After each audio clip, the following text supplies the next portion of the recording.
Arles, alam mo, isang recurring problem dito ever since nagsimula yung pagbigay ng cash assistance sa mga transport workers, yung mga beneficiaries na wala sa mga listahan. Na-address na ba yan ng DSWD or na-encounter pa rin yan hanggang ngayon?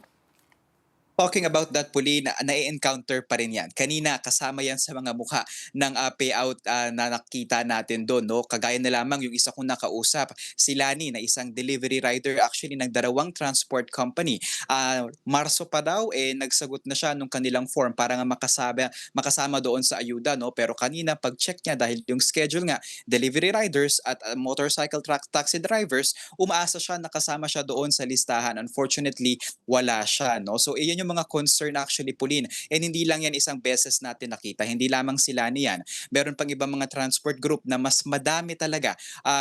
If we can just mention, no, yung Joyride application, madami sila mga driver dito sa Taguig na nagkaroon ng problema. Akala nila makatatanggap na sila at kasama sila sa listahan, pero turns out wala sila roon. Kaya ang kanilang ginawa, pumunta sila doon sa area kung saan nandun yung LTFRB at nagsagot sila ng mga form and kung may mga kailangan mga requirement para nga makaasa na pagka nagkaroon ng special payout ay makatatanggap na sila ng ayuda na syempre nagre-range pa rin sa 5,000 pesos.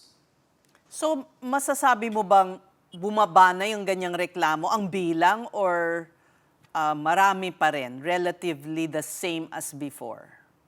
I think says it's relatively the same as before, no? Because for the entire time na nagko-cover tayo ng mga payout sa mga tsuper natin, no? Kaparehas na mga concern. I think it's about time that the government address this. Kasi kung titignan natin ang LTFRB at DSWD, paulit-ulit naman nilang iginiit, no? Na yung mga transport network companies yung nagbibigay sa kanila ng mga listahan. Kapag tinanong naman natin yung mga driver, nagsagot na sila ng mga form na ito. Kaya kasama sila sa mga naghahanap kung nasaan yung kanilang mga pangalan, no? Pero syempre, kailangan pa rin natin kunin yung tugon ng mga transport network companies na ito dahil baka meron pa rin silang criteria. But isa doon sa mga nakausap natin, says, part-timer siya, no, ng isang transport motorcycle taxi app, no? And sa kanya, aminado siya, meron siyang full-time job. Pero pagkatapos ng shift niya, gabi-gabi ay bumabiyahe siya doon, no? So ang concern niya, hindi ba siya nakasama sa payout dahil siya ay part-time driver o kailangan sa mga full-time drivers lamang ito? But ang kanyang argumento,